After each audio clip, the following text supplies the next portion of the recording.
தினம்தோறும் விளக்கேற்ற நல்ல எண்ணெய் இதயம் நல்லெண்ணெய். கோயில் நிலங்களை பற்றி சர்ச்சை நடந்துச்சு. கரூரில் கொடுத்த கோயில் நிலங்களை பற்றி நான் கூட பேசியிருந்தேன். ஆனால் கோயில் நிலங்களை உறுதியாக வேறு யாருக்கும் கொடுக்க முடியாதுங்கிறது சுப்ரீம் கோர்ட் வரையிலையும் பல தீர்ப்புகள் இன்றைக்கி வந்திருக்கு. ஏற்கனவே இருக்கிற தீர்ப்புகள், அதாவது கோயிலில் சேவை செய்யக்கூடியவங்க, பூஜை பண்ணக்கூடியவங்களுக்கு அவங்களுக்கு இனாமாக கொடுக்குறது, கோயிலில் எத்தனை வருஷம் பூஜை பண்ணுறாங்களோ அத்தனை வருஷம் பயிர் செய்வதற்கு இடங்களை கொடுக்கலாம். ஆனால் அது மாறி போகும்போது அது வேறு யார் இடத்தால வர்றாங்களோ அது அவங்களுக்கு தான் நம்ம கொடுக்க முடியும். இதுதான் கோயில் இடங்கள் உடைய சட்டப்படி, ஹெச்ஆர்என்சியினுடைய சட்டப்படி உள்ள விதிமுறைகள். அதில் நான் கரூருடைய சம்பவத்தை பற்றி ஏற்கனவே நிறைய சொல்லியிருந்தேன். ஆனால் இப்போ திருநெல்வேலியை பொறுத்த மட்டும் நெல்லையப்பர் காந்தியம்பாளுடைய கோயில் நிலங்கள் இருக்குது. அதுலேயும் குறிப்பாக குடியிருப்புகள் இருக்குது. குடியிருப்புகளை ஏற்கனவே பழைய அரசாங்கம் கோர்ட்டில் போட்டு அந்த குடியிருப்புகளை காலி பண்ணணும்னு வந்தாங்க. அப்போ நாங்களே என்ன சொன்னோம், குடியிருப்புகள் இருக்கிறத காலங்காலமாக இருக்கக்கூடியதை அவங்கள காலி பண்ண வேண்டாம். ஆனால் கோயில் நிலம் கோயில் நிலமாக இருக்கட்டும். ஆனால் அவங்களுக்கு ஒரு உத்தரவாதம் வேணும். கோயில் காலி பண்ணாத வரையிலும் கோயிலுக்கு ஒரு குறைந்தபட்ச வாடகை வர வேண்டும் என்கின்ற அடிப்படையில் இருக்க வேணுங்கிறது எங்களுக்கு கோரிக்கை வச்சுருக்கோம். ஆனால் அதற்கு பல்வேறு விமர்சனங்கள், பல்வேறு கருத்துக்களை சொல்லியிருந்தாங்க. இன்றைக்கு அமைச்சர்களை பல பேர் பல கருத்துக்களை சொல்லியிருந்தாங்க. ஒரு 1-2 விஷயங்களை மட்டும் நான் சொல்லிடுறேன். அதாவது 1947 தென்கரை திருமூலநாதசுவாமி கோயில், மதுரை மாவட்டம், 80 வருஷமாக அவங்க வச்சுருந்தாங்க. 80 வருஷமாக வச்சுருந்தாங்க. லட்சுமண ஐயருங்கிறது 80 வருஷமாக வச்சுருந்தாங்க. 1968 சுப்ரீம் கோர்ட்டில் அது தீர்ப்பு யாருக்குன்னா கோயிலுக்கு தான் இடம் சொந்தமே தவிர 80 வருடம் வைத்திருந்தாங்க அப்படிங்கிறது யாரும் அதில் சொல்லலை. சுப்ரீம் கோர்ட் தீர்ப்பே அதில் முடிஞ்சு போச்சு. இதே மாதிரி பார்த்தீங்கன்னா முத்துப்பட்டன் 1979 மதுரையில் 44.80 சென்ட் நிலம் லேண்ட் சீலிங்கில் எடுத்துட்டாங்க. லேண்ட் சீலிங் எடுத்த பிறகு அதுக்கு பிறகு அந்த இடத்துல என்ன பண்ணாங்கன்னா பட்டா கொடுத்து ஒருத்தர் வந்த பிறகு கோர்ட்டுக்கு போன பிறகு அது லேண்ட் சீலிங்கில் இருக்குன்னு சொன்ன பிறகு கூட அதுக்கு கோர்ட்டே இது கோயில் இடம், கோயிலுக்கு தான் கொடுக்க முடியும் அப்படிங்கிற தீர்ப்பு அந்த இதில் வந்திருக்கு.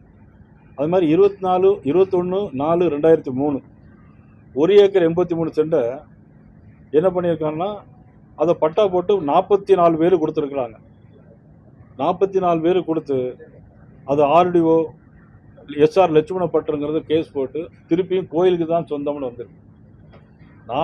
எங்களுடைய நிலைப்பாடு என்னென்னா, தெளிவாக நாங்கள் சொல்கிறது, குடியிருக்க 60 வருஷம் 70 வருஷம் குடியிருக்கிறவங்களுக்கு அந்த உரிமையை அப்படியே வழங்கலாம். எப்படி வழங்கலாம்? பட்டா கொடுக்க முடியாது, ஆனால் அவங்களுக்கு உரிமையை வழங்கலாம். குறைந்த ஒரு வாடகை வைத்து அவங்களுடைய சந்ததிகளுக்கு கொடுப்பதற்கு எங்களுக்கு எந்த விதமான ஆட்சேபனையும் இல்லை என்பதுதான் எங்களுடைய நிலைப்பாடு. அவங்களுடைய கருத்தை சொல்லிடுறோம். சமீபத்தில் ஜூலை 6ஆம் தேதி பழனி அடிவாரத்தில் 1 ஏக்கர் 40 சென்ட் கோயில் இடம், கிட்டத்தட்ட அது 1 ஏக்கர் 40 சென்ட் தான். ஆனால் நீ மதிப்பு கிட்டத்தட்ட 50 கோடிக்கு மேலே அப்படின்னு சொல்கிறாங்க. ஜூலை 6ஆம் தேதி பத்திரப்பதிவு செஞ்சு அதை மாரிமுத்து அப்படிங்கிற ஒருத்தர் அவருக்கு ப்ரொமோஷன் கொடுத்து கூடுதல் ஆணையராக போயிருக்காங்க. ஆனால் இப்போவும் கோயில் இடம் காலியாக தான் இருக்குது. ஆனால் இப்போ அது ரிஜிஸ்டர் ஆகிருக்கு. இதையெல்லாம் அரசாங்கம் கண்டுகொள்ளவில்லையா, முதலமைச்சர் கண்டுகொள்ளவில்லையாங்கிறது தான் எங்களுடைய ஒரு குற்றச்சாட்டு. அதுமாதிரி மின்சாரத்துறையை பொறுத்த மட்டும் தேவையான அளவு மின்சாரம் இருக்குது. மின்சாரத்துறை அமைச்சர் பல நேரங்களில் பதில் சொல்லிகிட்டே இருக்காரு தவிர விஷயத்தில் அவர் ஈடுபாடாக இருக்காராங்கிறது இல்லை. இன்றைக்கி திருவள்ளூரில் பார்த்தீங்கன்னா 7-8 மணி நேரம் மின் தட்டுப்பாடு இருக்குது. நாங்கள் சரி செய்வோம் சொல்கிறாங்க. ஆனால் என்ன பொறுத்த மட்டும் நீங்கள் இன்னும் 66 பேர் இன்றைக்கி வேலைக்கு ஆள் எடுக்க வேண்டியிருக்கு. நான் இது குறையாக குற்றச்சாட்டாக சொல்லலை. ஏன்னா ஆளுங்கட்சியாக 60 நாள் தான் ஆச்சு. இதில் அவங்க உடனடியாக சரி பண்ணுவாங்கங்க நான் சொல்லலை. என்ன செய்ய வேணும், நான் சொல்கிறது சரியாக இருந்தால் அது ஆலோசனை எடுத்துக்கலாம், இல்லைன்னா அதுக்கு பதில் சொல்லலாம். கிட்டத்தட்ட 50,000 பேருக்கு மேலே இன்றைக்கி ஈபியில் மின்சாரத்தில் ஆள் எடுக்க வேண்டியிருக்கு. அதை ஆள் எடுக்கிறதுக்கும் அவங்க முயற்சிக்க வேண்டும் என்று சொல்லுகிறேன். குற்றச்சாட்டாக நான் சொல்லலை. 67,000 பேருக்கு மேலே இருக்கு. ஆனால் அதே மாதிரி பார்த்தீங்கன்னா கிராமப்புறத்தில் 18,200 சர்வீஸ் மின் இணைப்பு, அதற்கு 14 பேர் வயர்மேன், ஒரு மசூர் இருக்கணும். ஆனால் இன்னைக்கு ஒருத்தர் 2 பேர் இல்லை. பிறகு எப்படி அவங்க சீரான மின்சாரம் கொடுக்க முடியாது? 18,200 இணைப்புக்கு 14 வயர்மேன், லைன்மேன், ஒரு மசூர் இருக்கணும்.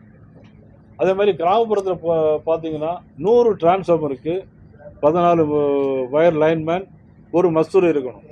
ஆனால் இன்னைக்கு இல்லை. அதெல்லாம் ஆட்கள் எடுத்து சீரான மின்சாரத்தை மாண்புமிகு மின்துறை அமைச்சர் வழங்க வேண்டும் என்று நான் இந்த நேரத்தில் அன்போடு நான் கேட்டுக்கொள்கிறேன். பழனி விவகாரத்தில் பத்திரப்பதிவுத்துறை அவர்களும் நடவடிக்கை எடுத்திருக்காங்க. இன்னைக்கு அமைச்சர் குறித்து தவறான தகவல் பரப்புனா அவங்க நடவடிக்கை எடுக்கணும்னு சொல்லி அறநிலையத்துறை நீதிமன்றத்தில் வழக்கு பதிவு பண்ணியிருக்காங்க. காவல்துறையிலையும் வழக்கு கொடுத்துருக்காங்க. அதாவது இது எப்படி விஷயம் எப்படின்னாச்சு, ஏற்கனவே முதலமைச்சர் 10ஆம் தேதி கரூர் போகிறார். அங்கே கோயில் இடம் கொடுக்கப்படுகிறது. 9ஆம் தேதி ஒரே நாளையில் 3 ஜிஓ போட்டிருக்காங்க. கலெக்டர், ஹெச்ஆர்சியுடைய ஜாயின்ட் கமிஷனர், சென்னை, எல்லாம் 3 நாள். இவ்வளோ அவசரம் ஏன்? அதுதான் அதில் உள்ள கேள்வி. இதில் உள்ள கேள்வி என்ன, அன்னைக்கு ஏற்கனவே இருக்க வேண்டிய சப் ரிஜிஸ்டர் அவர் லீவில் போகிறார். இன்னொருத்தர் லீவில் வந்து அதுக்கப்புறம் அந்த ரிஜிஸ்டர் பண்ணுறாங்க. ஏற்கனவே இருந்தவர் கூடுதல் ஆணையராக ப்ரொமோஷனில் போகிறாங்க. அதில் தான் எங்களுக்கு குளறுபடி. திட்டமிட்டு கோவில் நிலங்கள் வந்து தர வைக்கப்படுது. நிச்சயமாக அதற்கான முயற்சிகள் தொடர்ந்து ஈடுபாடு பண்ணிகிட்டே இருக்கிறாங்க. அரசுக்கு தெரியாம இது நடக்குதா? அறநிலையத்துறைகள் அதிகாரிகள்ல கட்டுப்பாட்டுல இது நடக்குதுன்னு இது அரசுக்கு தெரிஞ்சுதான் நடக்கு. ஏன்னா ஒரு சப் ரிஜிஸ்டர் லீவில் போறாரு. லீவில் போறாரா, லீவில் போக சொன்னாரா? அதுதான் கொஸ்டின். லீவில் போக சொல்லி இருக்கணும். போக சொன்ன பிறகுதானே இன்னொரு சப் ரிஜிஸ்டர் வர்றாரு. இன்னொரு சப் ரிஜிஸ்டர் வந்து அதை ரிஜிஸ்டர் பண்ணி கொடுக்காரு. அவரை மட்டும் சஸ்பெண்ட் பண்றீங்க. அங்கிருந்தவரை ஜெயிச்சு அப்புறம் கூடுதல் ஆணையரா சென்னைக்கு ப்ரொமோஷன் கொடுக்குறீங்க. அப்போ திட்டமிட்டு செய்யப்பட்டதானே சொல்ல முடியும். லஞ்சம் ஊழல் இல்லை அப்படின்னு சொல்லக்கூடியது ஒரு ஆரம்பம் அப்படிங்கிற மாதிரி இருக்கா? லஞ்சம் ஊழலுக்கு இந்த ஆட்சியினுடைய லஞ்சம் ஊழலுக்கான ஆரம்பம் பார்க்கலாம். அந்த லஞ்ச ஊழல் ஆரம்பிச்சுட்டாங்க. முதல்வர் லஞ்ச ஊழல் வந்து மேடையில தான் வசனத்துல சொல்றாரு. மேடையில ஸ்டுடியோல பேசுற வசனம் மாதிரியே யாரு கொடுக்காங்கன்னு சொல்றாங்க. யாரும் கொடுக்காங்க. கொடுத்தீங்கன்னா உங்களோட பேர சொல்லுங்க. உங்களோட சகோதரர் விஜய் இருக்கிறேன், உங்களோட மகன் விஜய் இருக்கிறேன், உங்களுடைய மாமா விஜய் இருக்கிறேன். நான் உங்களை ஒன்றும் செய்ய மாட்டேன். டாஸ்மாகில் வந்து எல்லாரும் பிள்ளைகள் போராடினா அந்த 50 பிள்ளைகள் போட்டு நான் லத்தி சார்ஜ் பண்ணுவேன். இப்படிலாம் சொல்லுவார். அவர் லைவில் தானே போயிட்டு இருக்கு. இப்படி தான் சொல்லுவார். இல்லை, சினிமா வசனத்தை எத்தனை நாளைக்கு ஓட்டிகிட்டு இருக்க முடியும்? இது மாதிரி ப்ரெஸ்ஸில் கூப்பிட்டு நீங்கள் கேட்குற கேள்விக்கு பதில் சொல்ல வேண்டியதானே? நேரடியாக பதில் சொல்ல வேண்டியதானே? அங்கங்கே மேடல் ஏறி வீர வசனம் பேசிக்கிட்டு இப்படி மட்டும் பேசிக்கிட்டு இருந்தேன்னா என்ன அர்த்தம் இருக்கு? நீங்கள் நிர்வாகங்கிறது வேற, சினிமாங்கிறது வேற. நீ பேச்சுக்கு வேணா சொல்லலாம் லஞ்சம் இல்லைன்னு. எங்க லஞ்சம் இல்லை? லஞ்சம் இல்லாத ஒரே ஒரு இடம் வந்து அங்கே 9ஆம் தேதி அவர் ஜிஓ போட்டாங்களோ அங்கேயும் பழனி. அதுலேயும் லஞ்சம் இருக்கு. பழனியில் நிச்சயம் லஞ்சம் இல்லாமல் முடியாதுல்ல. டாஸ்மார்க்லாம் இல்லையா? பாட்டில் 10 ரூபா வாங்கலையே. பாட்டில் 10 ரூபா வாங்கலன்னு 10 ரூபா மட்டும் எப்படி கரெக்டாக சொல்றீங்க நீங்க? இல்லை, அவர் சொன்னதான் 10 ரூபாய்க்கு பாட்டு பண்ண தான் நான் சொல்றேன். அவரு பாட்டில் நீங்க டாஸ்மாக் கடைகளை குறைப்போன்னு சொன்னீங்க. டாஸ்மாக் 50 பிள்ளைகள் அரியலூர் மாவட்டத்தில் கோடாலி கிராமத்தில் பிடிச்சி தள்ளுமுள்ள 50 பிள்ளைகள் அங்கேயும் விரட்டி காவல்துறை அடிச்சிருக்கான். அந்த தாய் மாமன் கேட்கலையே. தாய் மாமனும் அண்டவனா கேட்கலையே. 50 பிள்ளைகள், பொம்பளை பிள்ளைகள் கேட்கல. நீங்க மரத்தனை ஓடின பொம்பளை பிள்ளை அப்படிலாம் பிடிச்சி அமுக்கிட்டே இருக்கீங்க.